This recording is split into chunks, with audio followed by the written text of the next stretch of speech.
ಆತ್ಮೀಯರೇ, ಒಬ್ಬ ದಂಪತಿಗಳು ತಮ್ಮ ಸುವರ್ಣ ಮಹೋತ್ಸವದ ಆಚರಣೆಯನ್ನು ಮಾಡ್ತಾಯಿದ್ರಂತೆ.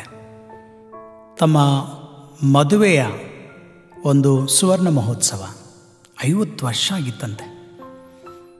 ಇವರು ಈ ಒಂದು ವಿಶೇಷ ದಿನವನ್ನು ಆಚರಿಸ್ತಾ ಇರುವಾಗ ಕೆಲವು ಕುಟುಂಬದ ಯುವಜನರು ಅವರ ಹತ್ರ ಹೋಗಿ, ಆಂಟಿ, ನೀವು ಹೇಗೆ 50 ವರ್ಷಗಳು ನಿಮ್ಮ ದಾಂಪತ್ಯ ಜೀವನವನ್ನು, ಕುಟುಂಬದ ಜೀವನವನ್ನು ಜೀವಿಸಿದ್ದೀರಾ? ಏನು ನಿಮ್ಮ ಸೀಕ್ರೆಟು ಅಂತ ಕೇಳಿದ್ರಂತೆ. ಅದಕ್ಕೆ ಅವ್ರು ಹೇಳಿದ್ರಂತೆ, ನಾವು ಮದುವೆ ಆಗುವಾಗ ನಮಗೆ ಮದುವೆ ಮಾಡಿಸ್ಕೊಟ್ಟಂತಹ, ಮದುವೆನ ಆಶೀರ್ವಾದ ಮಾಡಿದಂಥ ಗುರುಗಳು ಆ ಒಂದು ಪೂಜೆಯಲ್ಲಿ ನಮಗೆ ಒಂದು ಕಿವಿ ಮಾತು ಹೇಳಿದ್ರು, ಒಂದು ಪ್ರಬೋಧನೆ ಕೊಟ್ಟರು. ಆ ಒಂದು ಪ್ರಬೋಧನೆ ತಕ್ಕಂತೆ ಇವತ್ತುವರೆಗೂ ನಾವು ಜೀವನ ಮಾಡಿದ್ದೀವಿ. ಅದಕ್ಕೆ ನಾವು ನಮ್ಮ ಈ ಒಂದು ಸುವರ್ಣ ಮಹೋತ್ಸವವನ್ನು ನಾವು ಆಚರಿಸಲಿಕ್ಕಾಗಿದೆ ಅಂತ ಹೇಳಿದ್ರಂತೆ. ಆಗ ಆ ಯುವಜನರಿಗೆ ಒಂದು ಕುತೂಹಲ, ಏನದು ಸೀಕ್ರೆಟು? ಅಂಥದ್ದೇನು ಹೇಳಿಬಿಟ್ರು ಗುರುಗಳು ಅವತ್ತು ನಿಮಗೆ, ಪ್ಲೀಸ್ ಹೇಳಿ ಅಂತ ಕೇಳಿದ್ರಂತೆ. ಅದಕ್ಕೆ ಆ ಇಬ್ಬರು ಈ ಒಂದು ವಿಚಾರನ ಹೇಳಿದ್ರಂತೆ. ಆವತ್ತು ನಮ್ಮ ಮದುವೆಯ ಆ ಬಲಿಪೂಜೆಯಲ್ಲಿ ಗುರುಗಳು ಹೀಗಂತೆ ಹೇಳಿದರು, ಈಗೋ ಪತಿಯಾದ ಆಂಟನಿ, ಪತ್ನಿಯಾದ ವಿಮಲಾ ಇವರನ್ನು ನೋಡಿ ಗುರುಗಳು ಹೀಗಂತ ಹೇಳಿದ್ರಂತೆ, ಆಂಟನಿ, ನಿನ್ನ ಕುಟುಂಬಕ್ಕೆ ನೀನೇ ತಲೆ, ಯಾವತ್ತೂ ನಿನ್ನ ಕುಟುಂಬಕ್ಕೆ ತಲೆನೋವು ಕೊಡಬೇಡ ಅಂತ ಹೇಳಿದ್ರಂತೆ.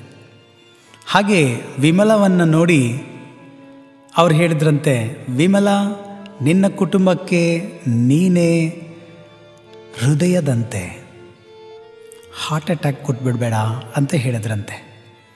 ಅವರಿಬ್ಬರು ಹೇಳಿದ್ದು, ಆವತ್ತಿಂದ ಇವತ್ತವರೆಗೂ ಈ 2 ವಿಚಾರ ನಾವು ಮಾಡ್ತಾಯಿದ್ದೀವಿ.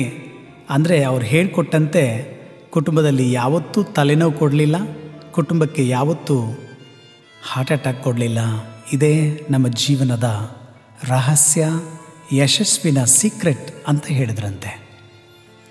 ಹೌದು ಆತ್ಮೀಯರೇ, ಕುಟುಂಬದ ಜೀವನವನ್ನು ಜೀವಿಸುವಾಗ ಹಲವರು ನಂಬಿಕೆಯನ್ನು ಕಳ್ಕೊಂಡ್ಬಿಡ್ತಾರೆ.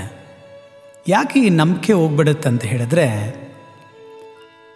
ಪತಿ ಪತ್ನಿ ಇವರ ಮಧ್ಯದಲ್ಲಿರುವಂತಹ ಪ್ರೀತಿ ಅವರು ಕಳ್ಕೊಂಡಾಗ ಆ ಒಂದು ಸಂಬಂಧದಲ್ಲಿ ಬಿಡುಕು ಬಂದು ನಂಬಿಕೆ ಇಲ್ಲದೆ, ಭರವಸೆ ಇಲ್ಲದೆ ಅವರು ಜೀವಿಸುವಂತೆ ಆಗುತ್ತೆ.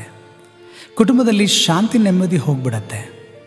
ಇವತ್ತು ಒಂದು ವೇಳೆ ನಿಮ್ಮ ಕುಟುಂಬದಲ್ಲಿ ನೀವು ಮತ್ತೆ ಭರವಸೆಯನ್ನು, ನಂಬಿಕೆಯನ್ನು ಬೆಳೆಸಬೇಕಂತ ಹೇಳಿದ್ರೆ ಈ ಸೀಕ್ರೆಟ್ ಯೂಸ್ ಆಗತ್ತಲ್ವಾ? ನೀವೇ ನಿಮ್ಮ ಕುಟುಂಬಕ್ಕೆ ತಲೆಯಂತೆ, ತಲೆನೋವು ಕೊಡಬೇಡಿ. ನೀವೇ ನಿಮ್ಮ ಕುಟುಂಬಕ್ಕೆ ಹೃದಯದಂತೆ, ಹಾರ್ಟ್ ಅಟ್ಯಾಕ್ ಕೊಡಬೇಡಿ. S friends, let's spread hope. ಭರವಸೆಯನ್ನು ಹಂಚೋಣ. ಈ ದಿನ ನಿಮಗೆ ಶುಭವಾಗಲಿ.